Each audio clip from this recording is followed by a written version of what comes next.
Bon lundi, bonne fête du Canada, bienvenue dans ce nouvel épisode du podcast Le Paddock. Mon nom est P.O. Doucette, accompagné de l'ami Jean-Michel Tremblay. Salut Jean-Mich! Salut, bon lundi, bonne fête du Canada. Ben oui. Donc, pour ceux et celles qui l'ont fêté, écoutez, bonne fête du Canada. Après la fête du Québec, la fête du Canada, c'est vrai. Voilà. On regroupe ça, puis après ça, on est tranquille pour un an. C'est ça. Bon. Fête qu'on fête peut-être un petit peu moins, mais bon, on se lancera pas en politique, là, mais je sais que bien des gens qui ont sûrement déménagé aujourd'hui. Normalement, c'est aussi une des traditions du 1er juillet. Donc, on salue tous ces gens. Il y a des pilotes de F1 qui vont espérer déménager dans les prochaines semaines. On en rejasera au courant de l'épisode parce qu'on vient sur ce Grand Prix d'Autriche. Grand Prix d'Autriche qui a été vraiment solide. Donc, ça va être le fun d'en jaser ce soir. J'imagine que la section commentaires sera en feu. Tout d'abord, je veux saluer les gens de l'Opéra Microbrasserie qui nous offre la bière de ce soir. C'est une belle petite bière qu'on a ce soir en plus. C'est celle pour souligner le 30e anniversaire du restaurant La Cuisine du côté de Chicoutimi. Baie de sureau, camerise et feuilles de framboisier. C'est une saison. Restaurant La Cuisine. Je pense qu'on peut voir l'étiquette. C'est longtemps que j'ai pas pris une bière en vite, honnêtement. Ça fait un bail. Pas mal, hein? Ouais, exactement. Donc, Microbrasserie Opéra, bien sûr, et leur shop. Si ça vous tente de vous acheter de la bonne bière, allez faire un petit tour là-bas. Ça vous tente de profiter de leur bonne bouffe, bien sûr, de leur terrasse. Si vous passez ici au Saguenay ou si vous êtes du Saguenay-Lac-Saint-Jean et que vous passez par la Saint-Dominique à Ronquière, allez voir les amis de l'Opéra, bien sûr, qui abreuvent vos commentateurs, vos animateurs du podcast. Le Paddock également. On aime bien aller faire un petit tour chez Habitat Boréal qui sont présentateurs pour une deuxième saison consécutive du podcast Le Paddock. On les salue. Location de chalet. Surveillez leur page Facebook parce que des fois, ils ont des disponibilités dernière minute puis ça fait de solides deals. Je regardais dans les dernières semaines, là, c'est arrivé qu'ils ont eu des annulations puis tu pouvais sauter sur un chalet de luxe à bas prix. Donc, surveillez-les. Habitat Boréal sur Facebook. Sont toujours le fun à suivre et sont super gentils. Si vous avez des questions pour vos réservations, tout ça, ça vous intéresse d'y aller, c'est vraiment un excellent endroit. Vous allez adorer votre trip, c'est sûr et certain. Salut Ali, il me demande comment ça va. Ben ça va bien, toi. Je pense que ça va bien. Je salue Kevin au passage, Étienne également, Marie-Ève Gélina. Bonsoir à nos amigos. Ouais, je pense que ça va être une grosse soirée à soir. Pour ceux qui nous écoutent en différé doivent avoir hâte à cet épisode parce que ça a été un beau week-end de course. C'est le fun. Ça a été pimenté en fin de semaine. En plus, Jean-Mich, c'est tes fins de semaine préférées. C'est les sprints. C'est là où on se rappelle qu'il s'est passé de quoi vendredi en jasant. Là, c'est pour ça que j'ai rouvert tous mes onglets de... Ouais, c'est vrai, il y avait eu une course sprint avant ça. Oh oui, course sprint qui avait été Je suis allé me remémorer un peu les highlights, là. On oublie vite, hein, on oublie vite. Ouais, on oublie vite, surtout après la course qu'on a eue en fin de semaine. On va commencer avec le sujet, je pense que les gens veulent jaser, là, cet incident entre Max Verstappen et Lando Norris. Il y a bien du monde qui, mettons, dimanche, avait peut-être moins suivi la course parce que je me rends compte que quand il y a une course sprint, les gens ont de la difficulté à suivre encore. Tu sais, en plus, on a changé le format à peu près 46 fois des courses sprint. Là. Donc là, il y en a qui font OK, ouais, il y avait une course samedi. Ah, mais comment ça qu'il y avait une qualification samedi après, en fin d'avant-midi? Ah, mais il y a une course dimanche, c'était pas samedi.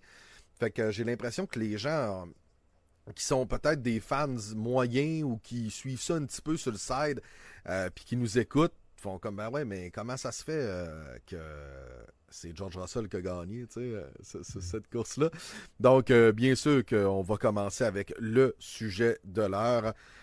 Ça a été de l'action incroyable, je pense, dans cette course-là, mais le fait saillant de la course, c'est cet accrochage entre Max Verstappen et Lando Norris, et ça, c'est suite à ce qui arrive très rarement chez Red Bull, un mauvais arrêt au stand de Max qui a duré 6,5 secondes, qui a fait en sorte que Lando et Max se battaient sur la piste. J'ai hâte de t'entendre là-dessus.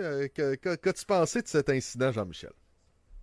Comme tu dis, c'est quand même... puis, tu sais, Red Bull, on est pratiquement toujours parfait. Puis c'est comme succession d'événements malchanceux, si on peut dire. Un mauvais arrêt qui fait que Lando est revenu presque derrière Max. Ensuite de ça, il a raté un freinage. Ben là, ça a coupé encore complètement, bloqué une roue. Fait que là, tout de suite après ça, Lando s'est retrouvé dans le DRS de Verstappen. Fait que là, c'est là que ça a commencé à brasser. Puis que sûrement bien du monde se sont levés de le divan en faisant oui. Parce qu'avant ça, c'était quand même plutôt, peut-être à part de voir les deux Alpines se battre, c'était un petit peu plus tranquille. Alonso qui avait rentré dans Joe, les punitions. Je ne sais pas s'il avait manqué de frein, là, mais vraiment dans la caméra où est-ce qu'on était comme en sortant du virage, tout ce qu'on voit, c'est la voiture de Joe Guan Yu se faire bumper par Alonso. Fait que, encore un week-end catastrophique pour les amis de chez Aston Martin.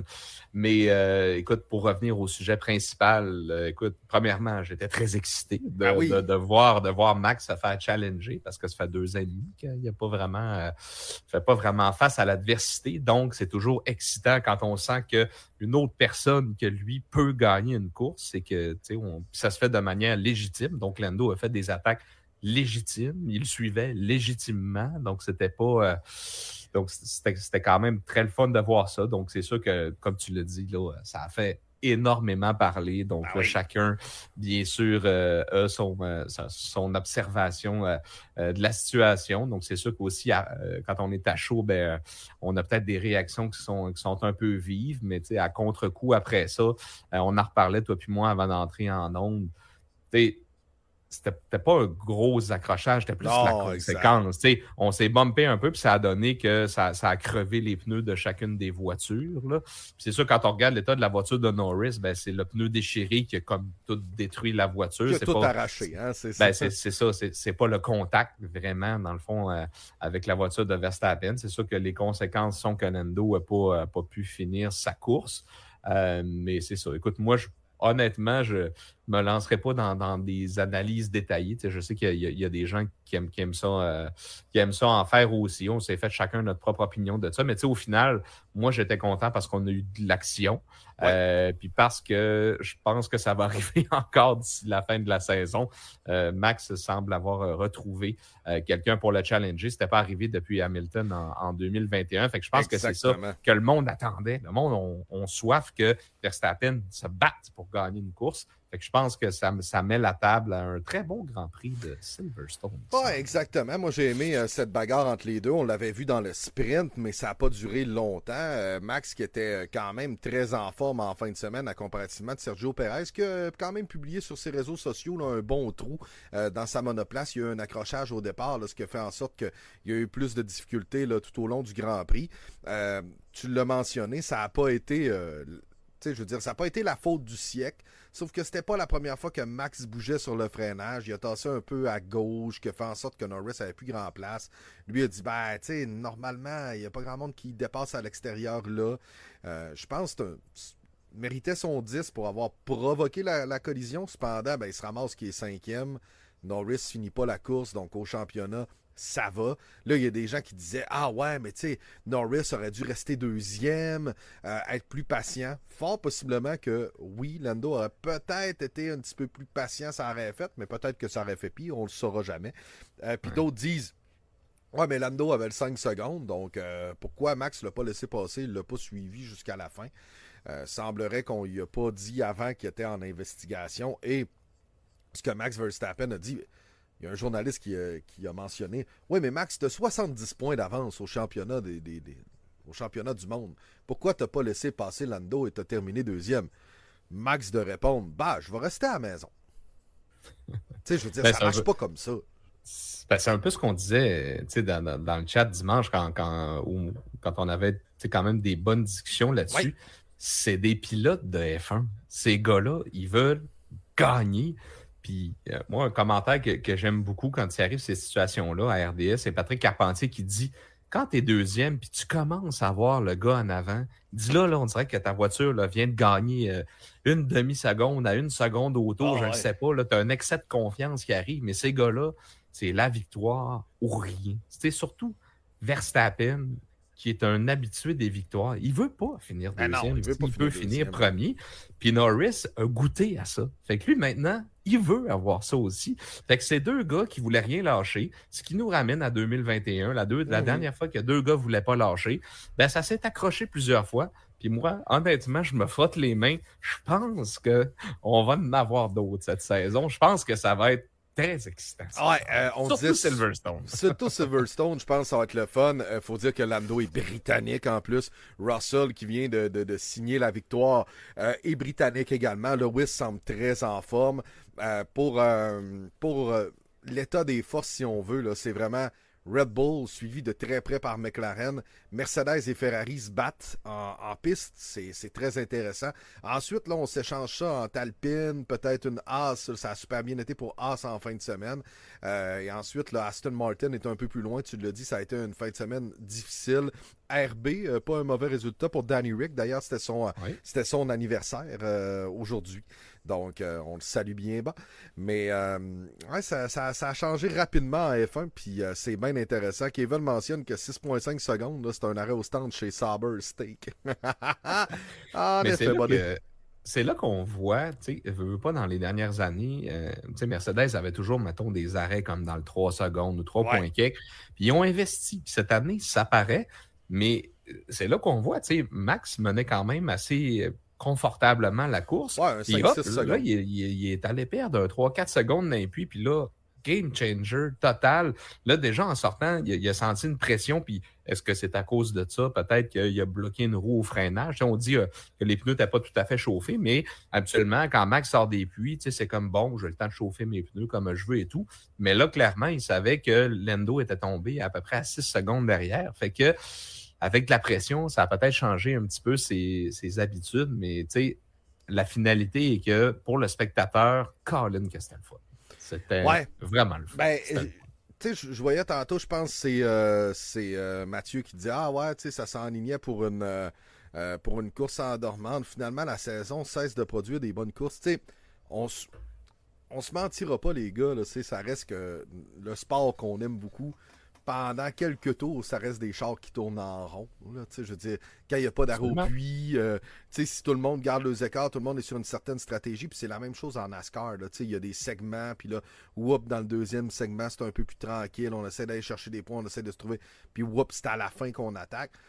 C'est comme une game de hockey, là. Je veux dire, à un bon moment donné, t'as 6-7 minutes sans arrêt, mais il se passe rien. Là, c'est le gars, il dompe la puck dans le coin, l'autre équipe adverse revient, elle redompe dans l'autre coin. Là. On change les lignes, on roule.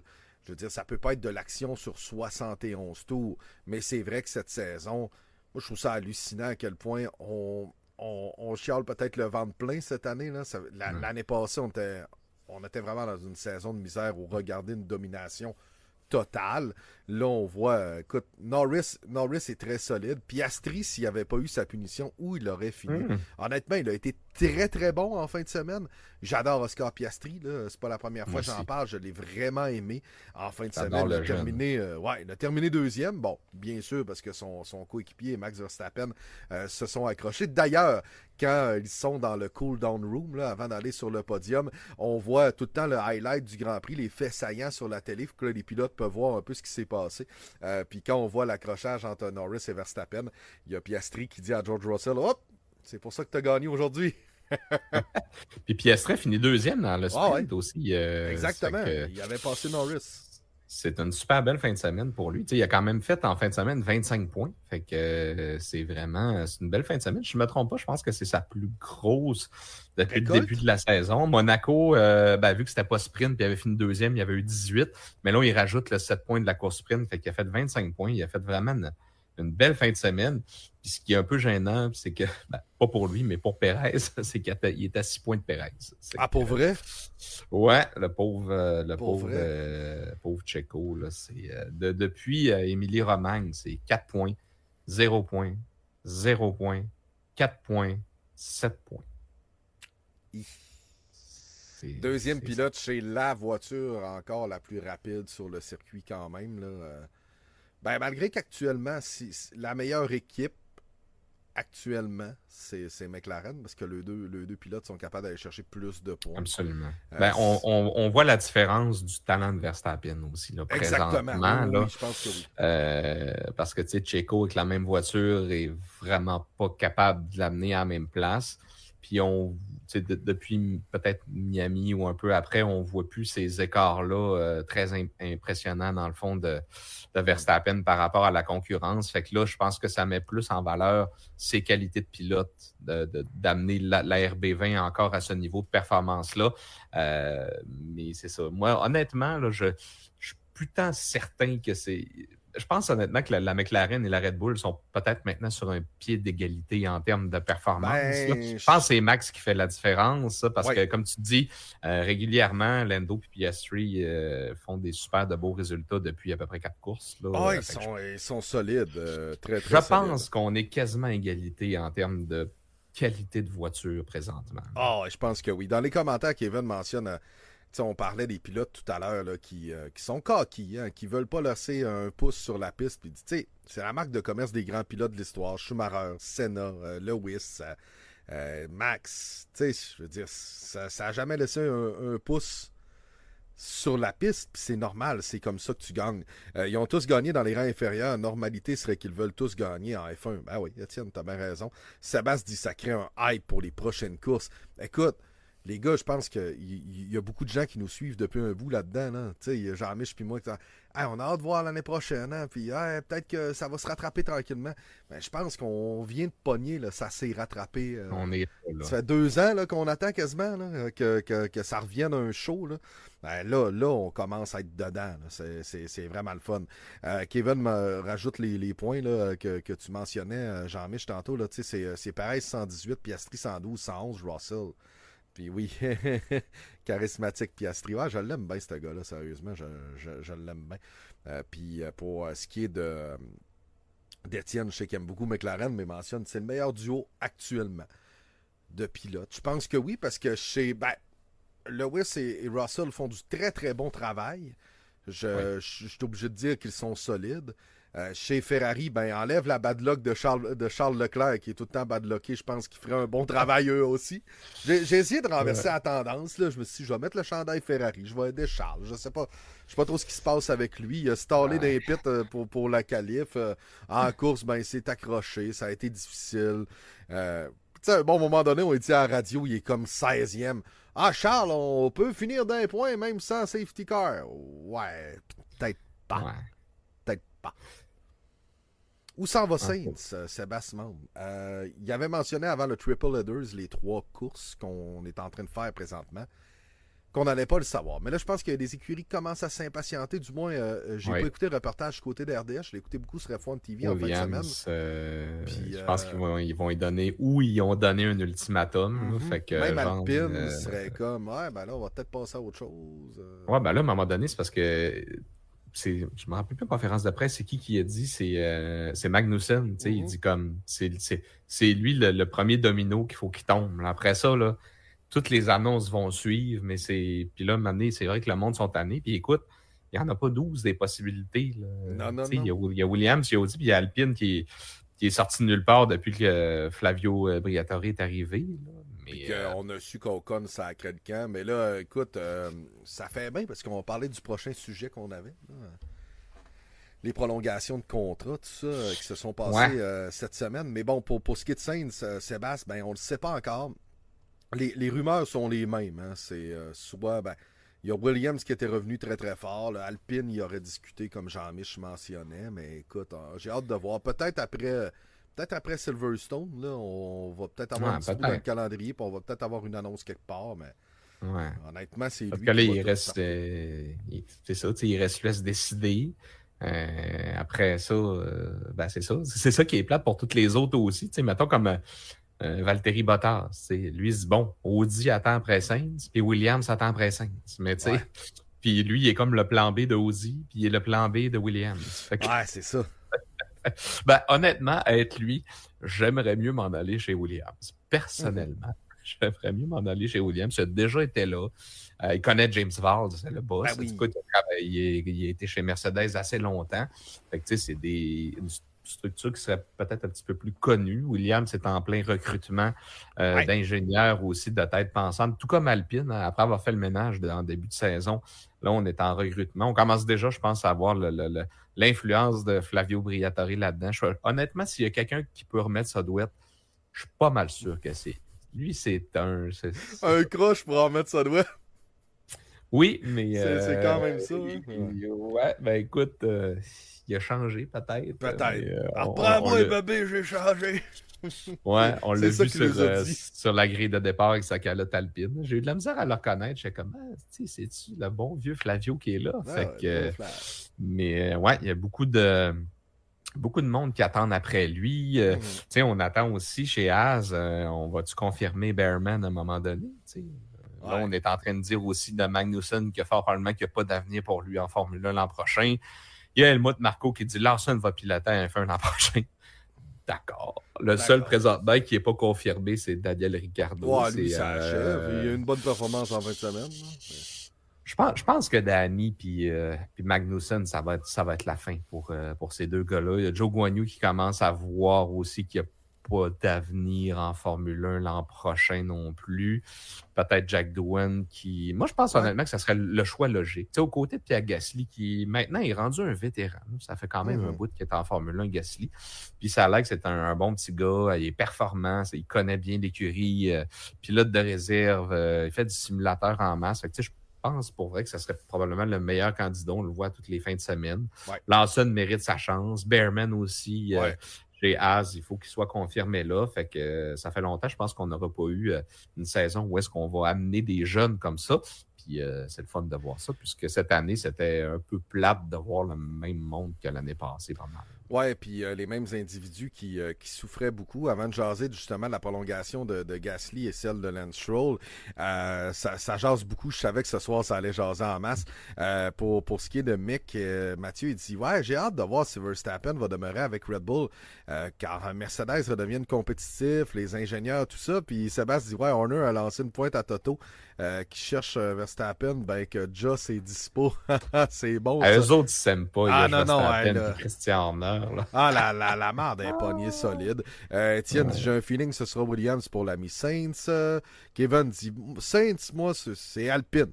Si le moteur change pour 26, est-ce que le contrat de Perez peut être en danger avec sa question, comment ça marche en F1? Ben souvent, il y a des clauses de performance quand même. Là. J'imagine qu'on a des clauses échappatoires en F1, si je me trompe pas, mais ça, je veux dire, on n'a pas accès au contrat ligne par ligne. Là. Pour Perez, plus spécifiquement, semble-t-il que ce qu'ils ont annoncé, c'est juste pour dire qu'ils ont dit un nombre d'années. Parce que semble-t-il que tout est lié aux performances dans son contrat, puis il peut rapidement perdre son baquet. Là. On a annoncé ça comme ça, mais semble-t-il que c'est les performances qui vont dicter la longueur de son contrat. Puis je pense que c'est une bonne chose, parce qu'honnêtement, sinon, on se disait un peu du côté de chez Red Bull, êtes-vous vraiment sérieux là, avec ce qu'on vient de voir? C'est pas des cons non plus. Christian Horner, c'est un gars brillant. Fait que non, si c'est de cette façon-là que ça a été fait, moi, je suis bien d'accord avec ça. Ça leur laisse une porte de sortie. Puis c'est à Checo de prouver qu'il le mérite. Exactement. On va résumer ça comme ça. Ocon, écoute, il n'y a pas de rumeurs sur Ocon. Je pense que ça va être Charles. Chez Haas. Ouais, chez Haas, oui, c'est vrai, oui. J'ai entendu parler de chez Haas, peut-être aux côtés de Holly Bearman. Je trouve que on dirait que ça vient comme champ gauche un peu, je sais pas. On n'a rien confirmé parce que Hülkenberg s'en va chez... Ouais. Il n'y a rien de confirmé chez Sauber qui va devenir Audi. Il y a Hülkenberg qui est là, puis le deuxième baquet est libre. Mais encore une fois, il attend après Sainz. Tout le monde est écœuré d'attendre après Sainz. Ben, Hülkenberg s'en va, fait que c'est libre si Magnussen ne revient pas. Ouais. Ben, j'ai hâte de voir. En tout cas. Probablement qu'il ne reviendra pas, selon moi. Là. En tout cas, selon ce qui se dit un peu partout aussi. Je sais pas. Écoute, on va savoir quand même assez rapidement qu'est-ce qui va se passer. Je suis en train de lire le commentaire de Kevin, Ocon chez Haas. Chez Audi, je pense qu'effectivement, il y a quelques mois, il avait déjà été dans les rumeurs chez Audi. Williams, Felipe Drugovich, ça c'est quand même un choix peut-être logique, étant donné qu'il est chez Aston Martin, Mercedes, on reste un peu avec avec la filière Mercedes. Mais je serais quasiment content, en toute honnêteté, Kevin, parce que j'aime bien Bottas, mais depuis qu'il est parti de chez Mercedes, puis comme on disait, la première année d'Alfa Romeo, il n'a rien cassé. Il fait partie de la gang un peu, malheureusement, des Danny Rick puis des Magnussen qui vont, selon moi, devoir tirer leur révérence pour laisser la place à des plus jeunes. Drogovic est quand même un champion F2 aussi. À un moment donné, ces gars-là, pas la surprise, mais la récompense de ça, c'est qu'un jour, tu es supposé aller en F1. Fait que, il va terminer en Formule E comme Nick De Vries. Peut-être. Il y a une belle carrière de Vries quand même. Il a été champion à plusieurs reprises, je ne me trompe pas, en Formule E. Mais c'est ça, la F1, ça a malheureusement pas fait pour lui. Mais c'est pas le seul. Hein, non. En tout cas. Pour les transferts, ça risque de bouger encore énormément, mais c'est ça. Tout le monde attend ça. Fait qu'une fois que ça va être fait, je pense qu'on va avoir bien des sujets à jaser quasiment à chaque nouvel épisode. Il va sûrement en avoir un qui va tomber chaque semaine. Ou des fois, la F1, il va avoir genre 3 breakings dans la même journée. C'est comme là, l'effet domino va décoller, bang, bang, bang, puis ça va aller assez rapidement. Mais bon, on verra bien, mais ça risque d'être... c'est toujours le fun de suivre ça, mais cette année plus particulièrement, parce qu'il y a énormément de mouvements. Il y a la moitié des pilotes qui étaient sans contrat, je pense, en début de saison.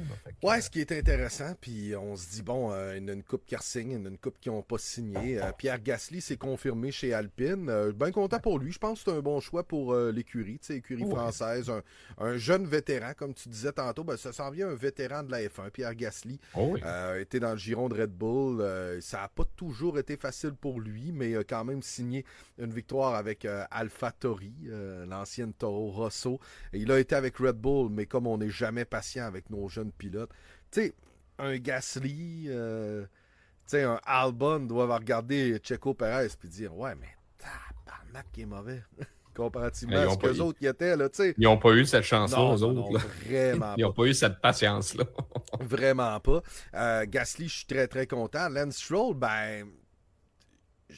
au début, j'étais surpris, puis après ça, j'ai fait, Fernando Alonso ne restera pas là encore 10 ans. On parle de Il a l'air aigri un peu, Fernando, je trouve, depuis quelques courses. Là, on dirait que là, tout son beau hype semble avoir pris le bord. Je le comprends, là, il regrette. Alpine sont rendus devant eux autres. Là, exactement. Et surtout avec les infrastructures et les gens qui sont là. Dan Fallows, c'était le dauphin d'Adrian Newey. Là, c'est pas... D'après moi, à la fin de la saison, là, il y en a beaucoup qui vont passer au bureau de Lawrence puis ils vont avoir des comptes à rendre. Puis je pense que le premier, c'est plate, comme un coach au hockey, mais ça va peut-être être Mike Crack qui va devoir se décider. Crois-tu que Mike va se retrouver entre deux cracks du divan et qu'on va le perdre comme une télécommande qu'on perd dans le crack du divan, d'après moi, oui. Je sais pas, peut-être que la petite visite secrète d'Adrian Newey, je sais pas. Honnêtement, ça a rendu où est-ce qu'il est là, je pense que c'est plus l'argent qui l'intéresse. C'est un gars de défi, on l'a souvent dit. On le sait pas. Tout le monde disait « c'est fait chez Ferrari. » Mais là, on apprend qu'il a visité Aston Martin. S'il est allé visiter en partant, tu peux pas faire ça si t'as pas comme un mini-intérêt. Fait que... ça aussi, ça va brasser. Il a laissé couler qu'il est allé là, malgré qu'ils ont de très, très gros moyens. Semble-t-il que c'est confirmé. On avait vidé l'usine là, de tous les employés, puis ça a fuité. Là. C'était vraiment... Il est allé visiter secrètement les nouvelles installations d'Aston Martin. Puis ils ont du retard un peu. La nouvelle soufflerie ne sera pas prête cette année. Fait que ça retarde aussi beaucoup leur truc. Fait que je pense que, comme plusieurs équipes, eux, ils ont la tête à 2026. On est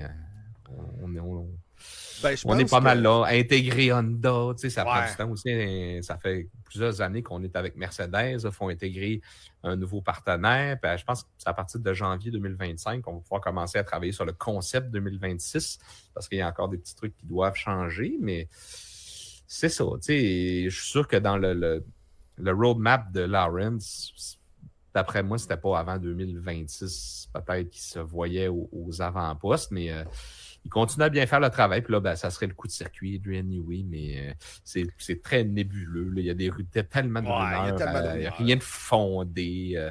Peut-être qu'il va dire aussi, genre, écoute, moi, j'ai le goût de passer du temps avec ma famille. Il a déjà Ouais, dit, la c'est ça. première chose que je vais faire, c'est que je vais aller faire le tour de l'Europe avec mon campeur. Quelque chose de même. Ouais, Fait tu que, sais, un trip de bonhomme, là, puis c'est bien correct ben, aussi. c'est Mais ça, bon, tu tu sais. sais, pour revenir à Lance, au début, comme je te dis, j'étais surpris, mais là, je le suis moins en me disant, ben, Fernando, ça achève. Tu sais, c'est sûr que peut-être que l'an prochain, ce sera Alonso et Lance Stroll, mais en 26, est-ce que Alonso sera toujours là? Est-ce que c'est là qu'on va amener Yuki Tsunoda? Est-ce que Lance Ouais. va partir un jour, fort possiblement? Étienne dit, ben non, mais tu sais, Lance ne restera pas 10 ans de plus non plus en F1. Je disais pas ça dans ce sens-là, je disais plus dans le sens que Alonso s'en vient un petit peu plus vieux. Je pense que le gars, m'amener à 40 ans, va faire comme, bon, ben, hein, si ça avance pas plus, cette grosse boîte verte-là, j'aurais pas le choix d'aller ailleurs. Mais tu sais, Lance, c'est quand même le fils de. Tu sais, je pense pas qu'on va planter. Je pense pas que Lawrence plante son fils s'il n'y a pas de plan assez solide. Et surtout en regardant les performances actuelles de sa monoplace, je pense pas qu'il va faire hey, je vais faire en sorte que Lance sac le camp. Tu sais. Je penserais Ouais. vraiment pas. Mais c'est sûr que si on y va avec les performances, c'est pas Lance Stroll le meilleur. Je pense que le chat en est d'accord. Tannante, ça. Ah, ouais. Le chat est d'accord. Elle a comme ouvert la porte, désolé. Ah, ben, c'est des choses qui arrivent. Ah ouais. On salue Azur, le chat. Ouais, mais c'est ça, pour finir sur le sujet, moi, je n'ai pas été surpris. Tu sais, depuis qu'il est là, à chaque année, c'est ça. Tu sais, on renouvelle, puis on dit pas pour combien de temps. Non, c'est ça. Mais, tu sais, en même temps, depuis que son père, depuis que Lance court, tu sais, c'est son père qui l'a initié à ça, puis c'est toujours lui qui a tout fait en sorte.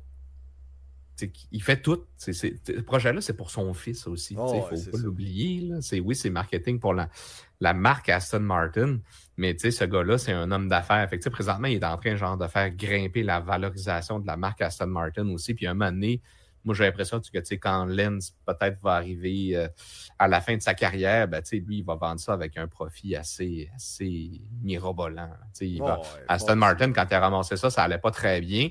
Mais là, je pense que ça semble aller beaucoup mieux avec ce qu'il est en train de faire. Fait que, ça reste un businessman avant tout. Oui, qui aime la course, mais qui veut récupérer ses billes beaucoup plus à la fin de l'aventure.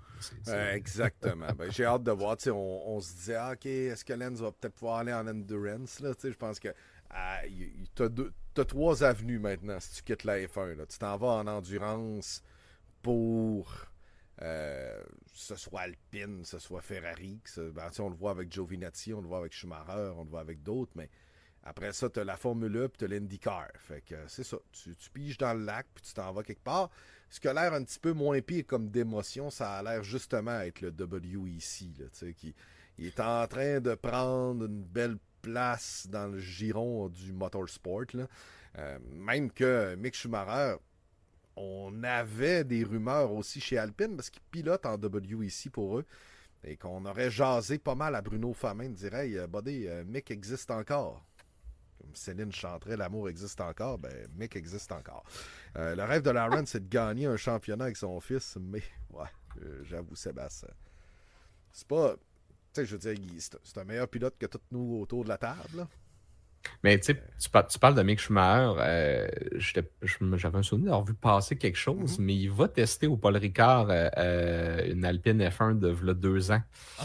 Ouais, fait que il va faire un. Là, il avait juste fait des tests, justement, puis il a couru en endurance. Oui. Mais ça reste une carte intéressante aussi, peut-être pour eux, pour 2025, pour épauler Pierre Gasly. Oui, ça n'avait pas été facile son passage chez Haas, mais en même temps, chez Haas, il n'y a rien de facile. C'est pas. Non. C'est pas honnêtement un bon environnement, je trouve, pour un jeune pilote. Là. Mais peut-être que chez Alpine, il serait effectivement. Puis il a pris de la maturité aussi. Il a fait énormément de simulateurs et tout. Parce que on l'avait quand même passé de la F2 à la F1. Est-ce que c'était trop rapide? Est-ce qu'on aurait dû peut-être être pilote d'essai pendant un certain temps? Je le sais pas. Mais oui, ça peut être un candidat intéressant, mais. Honnêtement, à part Hülkenberg qui sont retournés le chercher parce qu'il était dans la marde, là, je pense que c'est dans le cas de la COVID. Là. Ouais, c'est ça. Là, c'est rare que une deuxième chance. C'est plate, mais il y a 20 baquets, puis ils sont très convoités. Fait que c'est rare d'avoir une. Ben, comme Danny Rick, là aussi, il y en a eu une, mais on voit que Ouais. c'est pas tant concluant à date. Oui, il y a des beaux flashs, mais il n'y a pas pas de constance. Puis il l'a dit lui-même, pour avoir le baquet de Perez, il aurait fallu que je fasse de grandes choses, mais malheureusement, j'ai pas réussi à le faire. Là. Il n'y en est pas là. J'ai goût de te parler de Haas parce que oui, on dit que normalement c'est tough, là, mais crime, en fin de semaine, ils ont été là. Ça, c'est la fameuse fin de semaine où Haas est bonne dans l'année. On ne sait pas trop pourquoi, ni comment, mais on a des bons résultats. Puis c'était en fin de semaine que c'est arrivé. Je suis content pour eux autres, par exemple. J'étais content pour Hülkenberg, il a mené une bonne course, Magnussen aussi. On ne s'est pas ramassé à se battre avec tout le monde en arrachant les chars des autres. Ça a très bien été.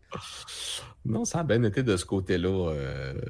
Puis écoute, moi, pour vrai, ça a été, je pense, le meilleur week-end. Si on regarde au niveau des points, on a quand même fait 12 points.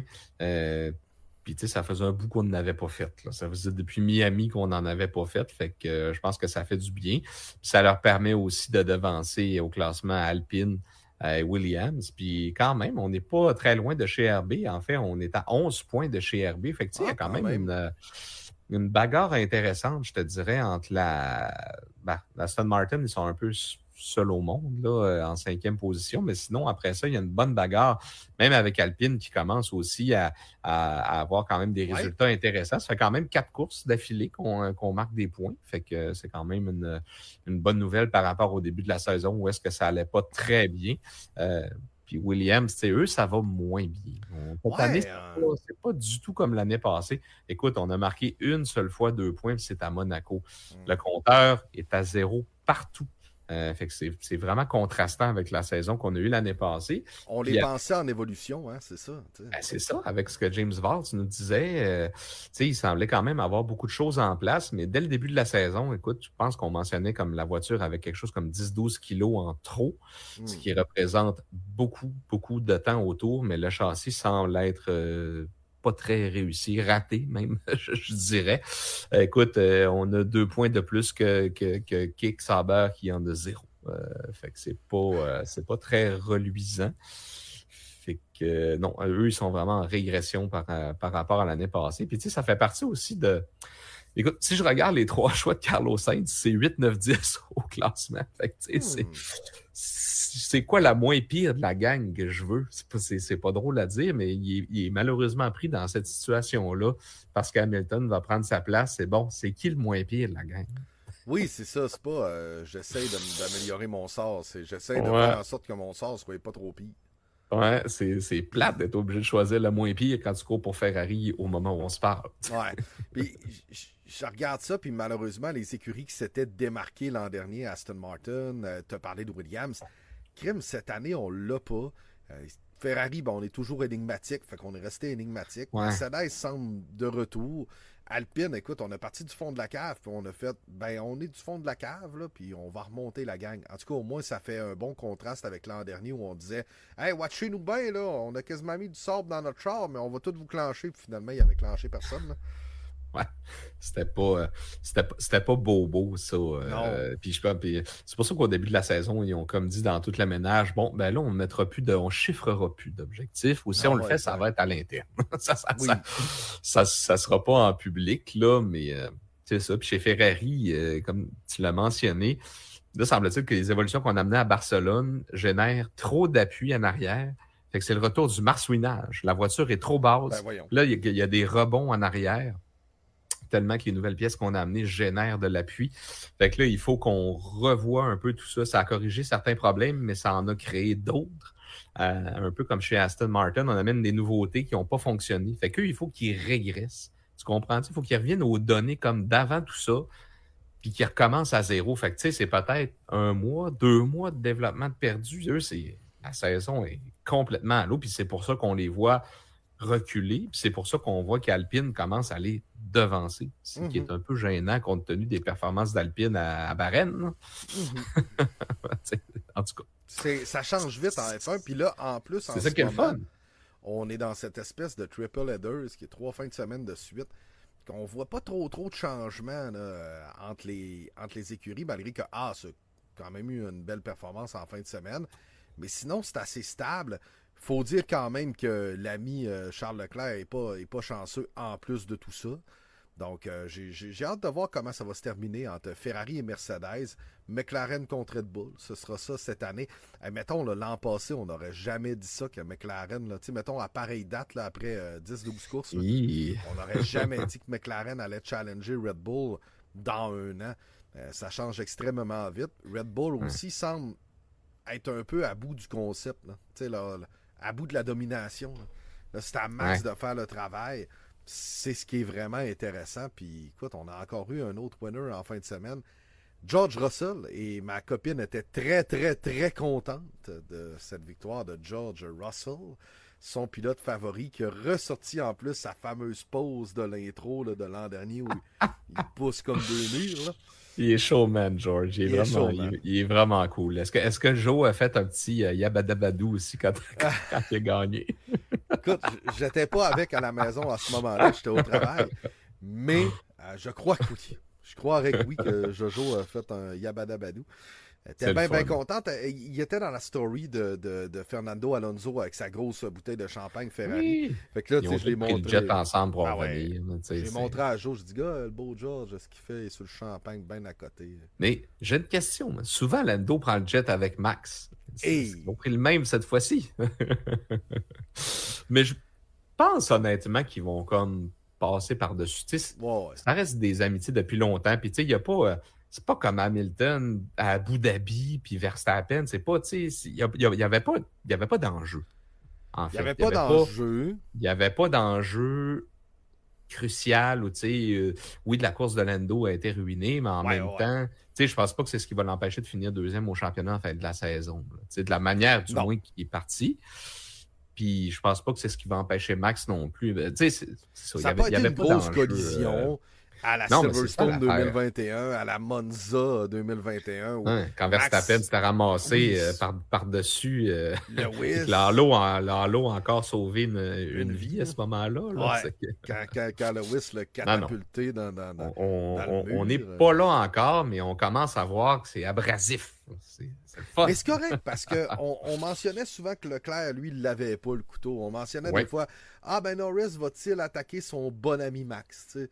Puis finalement, on se rend compte que, écoute, les gars, je veux dire, on chauffe des chars de 150 forces moteur, puis des fois, on a un ego. Là. Imagine eux autres, je veux dire. Quand la visière est baissée, là, il n'y a plus d'amis. Il n'y a plus d'amis. À Barcelone, il l'a tassé dans le gravier, puis... oui. C'est ça, le rendu là, ça revient à ce qu'on disait au début du show. Ces gars-là, ils sont là pour gagner. C'est tous des gagnants. Fait que prenons tout ce qu'on peut qui rentre dans le livre des règlements qu'on peut faire pour gagner, puis on va gagner. Tu sais, c'est comme Verstappen disait, fallait que je défende ma position. Là, puis Lando, lui, il avait l'appât du gain, il avait l'appât de la victoire qui était devant lui, puis il voyait des opportunités. Il l'a attaqué souvent. Oui. Puis une vraie victoire. C'est pas une victoire de safety car. Je pense que Lando, il s'est dit, hey, là, c'est ma chance de... Tu sais, j'ai des détracteurs qui disent que j'ai été chanceux. Au début, c'était les détracteurs de dire il fait son petit podium, il est content de popper son champagne, pas capable d'en gagner une. T'sais. Là, je pense qu'il y a le goût d'en gagner une sur la piste, vraiment. Puis, il y avait une opportunité. Honnêtement, il y avait une opportunité en fin de semaine. Les deux se sont accrochés. George Russell, bonne place, bon moment, bon pace toute la fin de semaine. Il a été excellent, George, ramassé, justement, il a cueilli le fruit mûr que les autres ont laissé, qui était une victoire. Mais Toto a fait une petite gaffe, par exemple. Là. Il est comme allé dire, hey, tu peux gagner ça, mais peut-être pas au bon moment. Là. Avec son accent autrichien.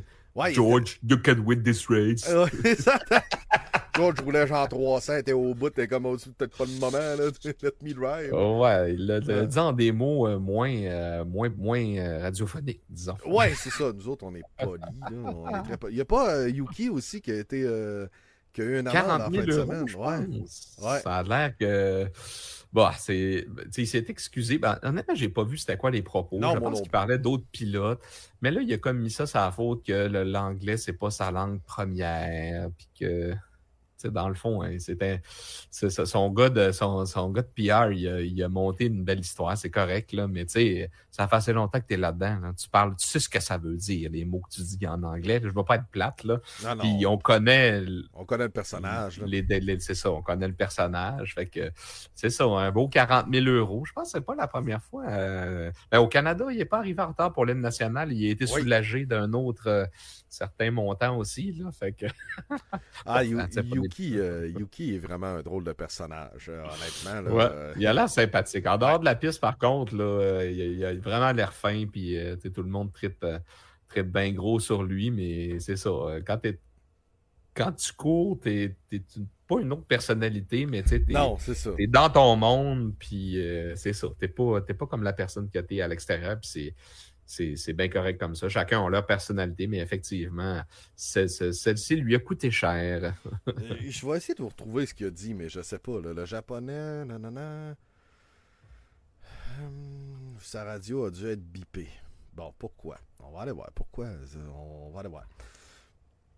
Je vais vous lire ça, mais tu sais, écoute, est-ce que c'est fiable et tout ça? Je sais pas. Pourquoi il a été...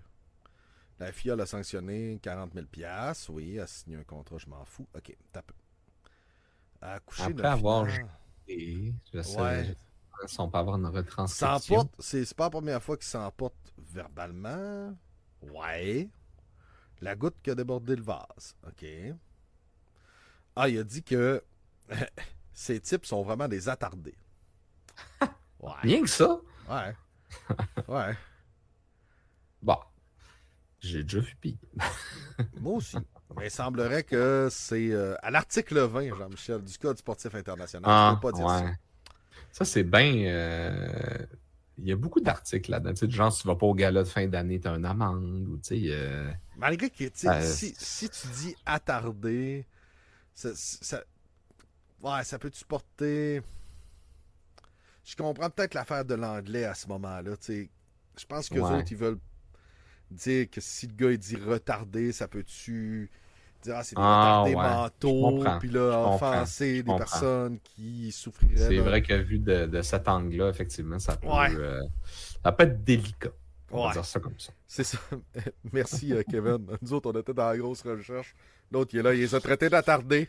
C'est parce qu'il les a traités. Non, les gars, il les a traités d'attardés.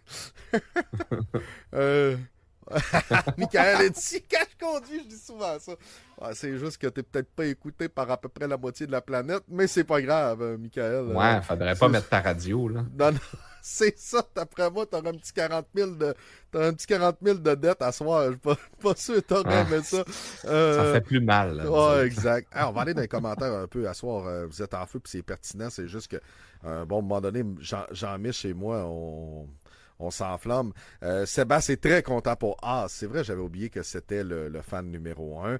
Hülkenberg qui a résisté à Perez, ça c'est vrai que c'était solide. C'était vraiment beau à voir. On aimait bien Gunther Steiner, mais est-ce que c'était lui le problème? Ben, à savoir si c'était lui le problème, là, je pense pas qu'on est plus solide que l'an dernier chez Haas, mais en effet, là, Komatsu semble faire du bon travail cette année. Nico, je l'aime bien, c'est ce que Sébastien mentionnait. Ouais, pas un mauvais gars, Nico Hülkenberg. J'ai hâte de voir, par exemple, l'Allemand avec Audi, on verra. McLaren a beaucoup d'ingénieurs de qualité. Donc, c'est sûr et certain qu'il y en a qui viennent de Red Bull aussi en même temps. Est-ce que c'est étranger au succès de McLaren en ce moment? Fort possiblement que non, les amis. T'sais, on va souvent... Jean-Mich l'a mentionné souvent. T'sais, les gars, ils ont besoin de challenge. Ils sont là, ils sont chez Red Bull. C'est cool, c'est le fun. Hey, on va aller en faire gagner un autre. Je pense qu'il y a beaucoup de mouvements de cerveau en F1 qui, des fois, on fait comme c'est qui ce gars-là? Mais ce gars-là, finalement, fait une petite différence, fait en sorte que Norris, Piastri sont capables d'attaquer Max Verstappen. Chez Mercedes, on tente de tout refaire pour revenir solide. Chez Ferrari, ben, c'est ça. Là, on essaye fort. J'ai hâte de voir l'an prochain. Tu sais, Lewis s'en va là. Est-ce que ça va stabiliser un peu avec l'expérience de Hamilton? Surtout hâte de le voir en rouge, mais... Ouais. J'espère qu'on sera moins énigmatique de ce côté-là avec un concept de la Scuderia Ferrari.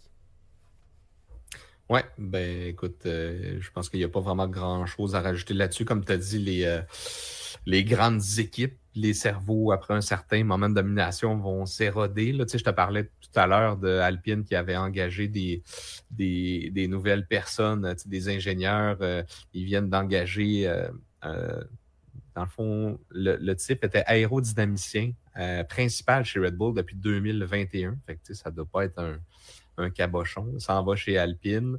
Ensuite, il y en a un deuxième qui était ingénieur en chef adjoint, qui s'en vient de chez Ferrari, qui s'en va là aussi. Il était responsable du groupe de simulation. Tu sais, c'est pas des cabochons, là. Tu sais, il y en a un autre qui, lui, était responsable de la performance, qui était chez Red Bull aussi depuis 2020, qui était responsable de la performance du véhicule. Fait que, tu sais, un peu comme chez Mercedes qui se sont fait vider après les années de domination. Je pense que ça s'en vient un peu chez Red Bull aussi. Puis c'est ça, on l'a dit, c'est des gars de challenge. Mm-hmm. Et ces gars-là, c'est des ingénieurs, c'est des gens qui sont extrêmement brillants. Puis des fois, travailler dans d'autres cadres avec d'autres collègues aussi qui ont des visions différentes et tout. Je pense que c'est ce qui fait la beauté de tout ça. Puis c'est ce qui fait que pourquoi il y a une année qu'il y a une écurie qui est bonne, puis l'autre année, elle est moins bonne. Faut pas l'oublier, mais c'est les gens dans l'ombre qui font ce qu'on voit sur la piste. Fait que c'est le fun de suivre ça aussi un peu du coin de l'œil. On attribue souvent aux pilotes, on attribue souvent l'ingénieur de course, au team principal. Mais oui, il y a beaucoup de gens qui travaillent pour une écurie de Formule 1. Puis il y a des fois que ça donne un bon petit coup de main. Loïc Serra, ancien Mercedes, qui s'en va chez Ferrari comme directeur technique dès le 1er octobre. Ah, intéressant pour Lewis, entre autres. Moi, j'ai hâte de voir si Bono va suivre. Il a toujours été avec Bono. J'ai hâte de voir. J'ai hâte de voir s'il va suivre. Ça pourrait être intéressant. Ça pourrait être intéressant. En tout cas, on verra ça, c'est sûr et certain, l'an prochain pour ce qui est de Lewis chez Ferrari. Mais il semblait très content de la victoire de George en fin de semaine. Semblait très content du résultat de Mercedes encore une fois. Tu sais, il reste positif malgré tout et il comprend on part de où après l'année 2021. Tu sais, ça, je trouve ça correct. Là, il pourrait faire comme ah ouais, good job team. À retourner sur ses réseaux sociaux. En même temps, tu sais, comme tu dis, là, lui, il n'y a pas à l'enjeu, par exemple, un nouveau titre de champion du monde. Fait que, lui, maintenant, son minding, c'est la réussite de l'écurie. Fait que, si ça passe par une victoire de George, ben, ça va être de ça qu'il va se réjouir. Il veut pas. Puis je pense que c'est la meilleure attitude à avoir, là, honnêtement, si t'as pas si t'as rien au bout, genre, puis il n'y a pas de course à l'enjeu, à un moment donné, puis ça prouve que c'est un gars d'équipe comme on a toujours vu, je pense, dans ses remerciements après chacune de ses victoires, ou même dans les moments difficiles, il prend toujours la peine de remercier les gens à Brackley. Fait que c'est quand même le fun de voir ça. Puis c'est ça, là, écoute, après un passage quand même difficile, je pense qu'on est revenu même devant Ferrari un peu du côté de chez Mercedes. Fait que je pense que c'est quand même des bonnes nouvelles, mais comme tu dis, ça change vite. Peut-être qu'en fin de semaine, Ferrari va amener un truc, puis hop, là, ça va changer. Là. Fait que non, c'est vraiment le fun. Puis en plus, on est dans une grosse séquence de Grand Prix en Europe jusqu'à la pause estivale et même un peu après. Fait qu'on risque d'en voir des développements arriver. On est à côté des usines, fait que ça peut arriver assez vite, une pièce par camion ou par avion. Là. Fait que, en tout cas, ça sera à voir dans les prochaines semaines. Puis on recommence déjà ça. Là. Écoute, vendredi, on retombe là-dedans, les premiers essais libres à Silverstone. Fait que ça sera la fin aussi quand même d'une grosse séquence de 3 Grands Prix. Très grosse séquence. En 3 semaines. Même pour tous les gens qui sont là-bas, même s'ils sont pas loin de chez eux, c'est quand même monter, démonter des sites de même en 3 semaines, c'est de la peau. C'est de la peau. C'est de la peau, ces gars-là. Ah, exactement. Il y a Maxime qui dit « Ouais, je suis pas sûr que Lewis va être plus performant que Sainz. » En début de saison, je me serais posé la question. Là, je pense que Sainz est revenu dans ses performances normales. Michael mentionne « Ce serait le fun d'avoir une écurie comme Alpine, Aston Martin ressortir de l'ombre. » Je pense que présentement, Alpine est en train de le faire, puis on est en train de grinder. Là, on est en train de gravir les échelons, ça, je trouve ça le fun. Gasly nous démontrer tout son talent, ça serait le fun. Et Gasly, il est très très bon. J'ai hâte de voir. Ça va être malade ce week-end, Sébastien Tremblay. Ouais, on s'entend, on s'en va dans le berceau de la Formule 1. La semaine prochaine, je veux dire, la semaine prochaine, en plus, on jase parce qu'on va revenir sur le Grand Prix de Silverstone. Donc, Grand Prix de Grande-Bretagne qui aura lieu ce dimanche à 10h en plus. Hein, ça a bien du bon sens comme heure, ce dimanche. Je vais aller voir le reste de l'horaire, par exemple. Là. Je vous garoche l'horaire, mais... Je pense que ça ressemble beaucoup à ce qu'on Ouais, hein? vient à ce qu'on vient d'avoir en Autriche. Puis Ouais. je voulais faire un petit commentaire en Vas-y. début. Tu parlais de la course sprint et tout. Je ne sais pas si les gens ont remarqué samedi. C'est peut-être correct aussi de la part de RDS, mais tu sais, au lieu de faire dans le fond, la course sprint, puis là, tu sais, plus être en reportage, puis revenir 1 heure après. Ils ont regroupé ça. Ils ont commencé le reportage avec la course sprint, puis ils ont basculé tout de suite sur la qualif. Tu sais, malheureusement, c'est sûr que ça fait que la course sprint a été présentée en décalé un peu. Fait que, tu sais, au bout de notre téléphone, on savait déjà qui avait gagné. Ça, j'ai trouvé ça plate un peu. Mais tu sais, en même temps, je peux comprendre que eux, pour la logistique et tout, c'est peut-être mieux aussi. Tu sais, veut pas de faire rentrer les gars pour ça. Bon, ben là, après ça, vous travaillez plus pendant 2 heures, 3 heures même, je pense, la différence entre les deux. Puis là, il faut que vous reveniez, tu sais. Fait que c'est peut-être juste ce petit bémol-là qui est moins cool pour les gens. Parce que là, moi, j'étais là, mais Chris, mon enregistreur n'a pas fonctionné. Pourquoi la course n'est pas là? Fait que là, finalement, quand ils ont ouvert le reportage, ils ont dit, tout de suite, après, on va basculer sur la qualif. Fait que là, j'ai compris qu'ils condensaient ça. Peut-être plus pour les besoins de RDS. Là, je pense que c'est plus pour les besoins d'RDS là, que pour l'amateur. Là. Mais bon. Mais c'est ça. J'ai remarqué ça. Ben oui, t'as bien fait parce que ma blonde le cherchait samedi matin. Moi, je finissais de nuit, puis j'ai comme fait, j'ai ouvert F1 TV, puis je l'écoutais. Puis écoute, ça a passé en coup de vent, le sprint, là, 32 minutes, c'était fini. Tu sais, je veux dire, non, ça n'a pas été long. Ça n'a pas été long. Week-end normal en fin de semaine prochaine pour le Formula One Qatar Airways British Grand Prix 2024. Les pratiques 1 vont avoir lieu à 7h30 le 5 juillet, pratique 2 à 11h, la troisième pratique de 6h30 à 7h30 le 6, donc le samedi. La qualif à 10h, puis je ne sais pas sur quel fuseau horaire j'étais, là, mais la course va avoir lieu à 10h. C'est tout ça que j'avais dit au début, 10h ou 11h? T'avais dit 10. Ah, ok, c'est beau. Bon, mon fuseau horaire était bon. Donc la course va avoir lieu dimanche à 10h, ce qui est une heure que ben du bon sens pour le Grand Prix de Silverstone, qui est toujours un Grand Prix qu'on aime ben gros. Puis j'adore ce Grand Prix-là comme bien des gens. Donc, on va bien aimer. C'est quoi que ça dit? F1 TV, les boys, ouais.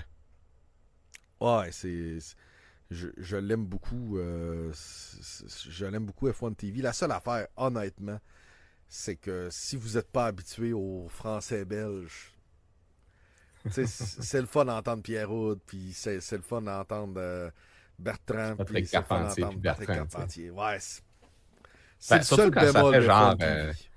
Surtout quand ça fait genre 30 ans que tu écoutes la F1 avec eux autres. Là, c'est comme dur de changer ces habitudes-là, mais tout se change. Puis des fois aussi, c'est une alternative qui est bonne aussi. Il y a beaucoup de gens aujourd'hui qui ont, mettons, plus la télé à la maison, ou ce genre de choses-là. Fait que ça coûte moins cher de prendre un abonnement annuel avec là-dessus.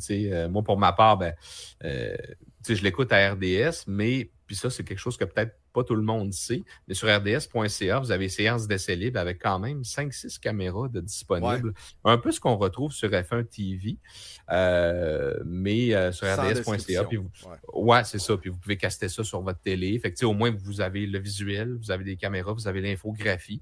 Puis c'est disponible, c'est ça, sur rds.ca. Fait que c'est quand même le fun aussi de savoir qu'on peut visionner les séances d'essai libre avec ça pour les gens qui ne le savaient pas. Là. Je pense qu'il n'y a pas beaucoup de monde qui le sait, en fait. Là. Non, c'est ça. Que je trouvais ça pertinent de le redire. Je vous dirais, je vois les gars dire j'écoute les deux, puis Kevin il dit Gaétan, il y a tout un accent. Là. Oh oui, là, écoute, en fin de semaine, là, ça avait pas de sens. Là. Puis si vous l'écoutez là, la première fois, là, la Red Bull, l'Aston Martin, Lando Norris. Pis mais je pense que sur YouTube, quand j'écoute les highlights, c'est lui qui les fait. C'est Lando Norris. Lando Norris. Puis des fois, il est là, il va remettre le berger à la bergère. La soupe à la grimace chez Ferrari. C'est des expressions. Puis je veux dire, lui, il fait ça dans son coin de pays. Puis c'est bien correct. son gros point fort que je trouve à Gaétan, il est là. Il est sur place. Quand il parle de la conférence de presse, c'est pas les petites notes qu'il s'est pris. Tu sais, je veux dire, il était là, il était sur place, il a suivi. Il est tout seul à faire ça, tu sais, je veux dire, dans sa cabine. Puis, je suis obligé de dire que le gars est ultra pertinent, mais en effet, on est chanceux au Québec, tu sais, je veux dire, on a Pierre Houd, puis on a Bertrand, puis on a Patrick. Puis quand je suis chez nous, c'est sûr et certain que si j'ai la possibilité de l'écouter sur RDS, je vais l'écouter sur RDS. La plupart du temps, quand je l'écoute sur F1 TV, c'est pour que je suis au travail, tout simplement. Puis sinon, ben, l'autre affaire d'F1 TV qui est le fun, puis là, il y a plein de représentants aux ventes de stations de radio et stations de télé qui m'aimeront pas. Il n'y a pas de pub. Tu pars jamais le Grand Prix en mortaise. Sauf que t'entends Gaétan dire « Ah non, on va passer la page pub, là! » Puis là, t'attends 3-4 secondes, là.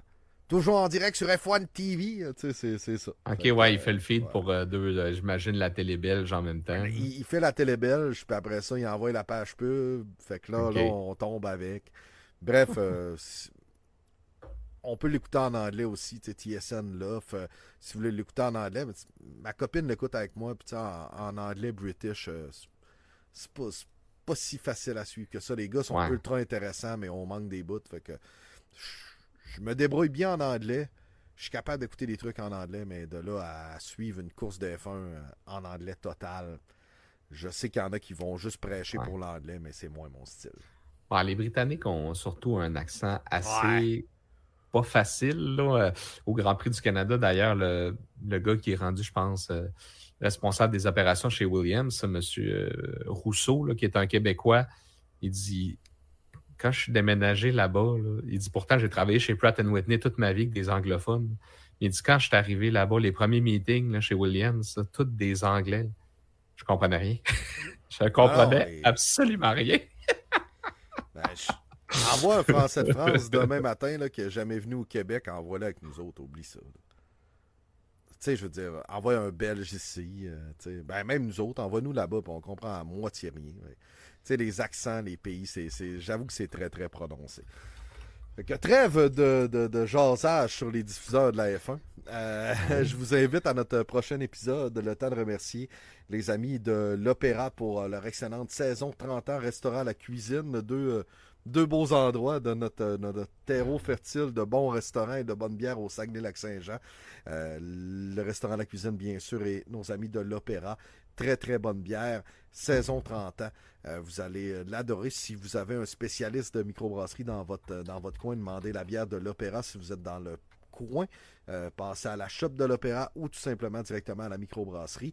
Sinon, on salue nos amis de Habitat Boréal, toujours fiers présentateurs de cet épisode du podcast Le Paddock et de cette saison. Merci beaucoup d'avoir été là ce soir. Merci, on a atteint nos 1000 followers. Ça a été fait aujourd'hui.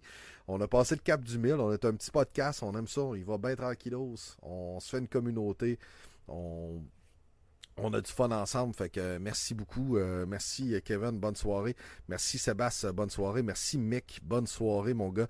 Max est arrivé sur le tard, mais bonne soirée. J'ai vu l'ami Anthony tantôt qui a dit hey, j'ai eu de la misère. J'ai eu de la misère avec mon Wi-Fi ce soir, mais je suis enfin là. Ça arrive souvent, tu sais, les gars ils arrivent sur le site puis ils disent hey, je suis là. Merci Charles Boutin-Martineau, bonne soirée à toi aussi mon pote. Merci à tout le monde qui nous écoute en différé.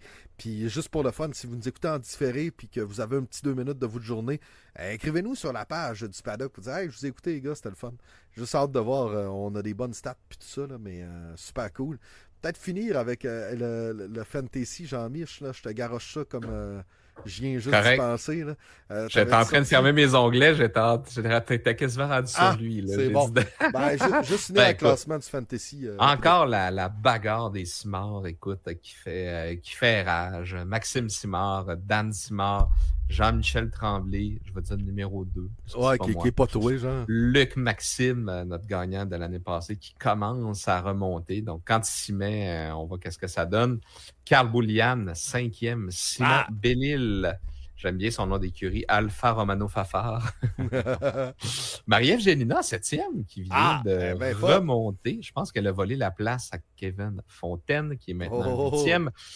P.O. Gagnon, 9e, et Anthony Ménard, 10e. Donc, c'est ce qui complète notre top 10. Merci à tout le monde. Je vous souhaite une excellente soirée. On se retrouve la semaine prochaine. On est déjà au mois de juillet aujourd'hui, le 8 juillet, pour le prochain épisode du podcast Le Paddock. Jean-Michel, j'ai juste à te dire bonne soirée, mon cher. À la prochaine. Merci. On se reparle lundi prochain après, espérons-le, un excellent Grand Prix de Silverstone. Salut là!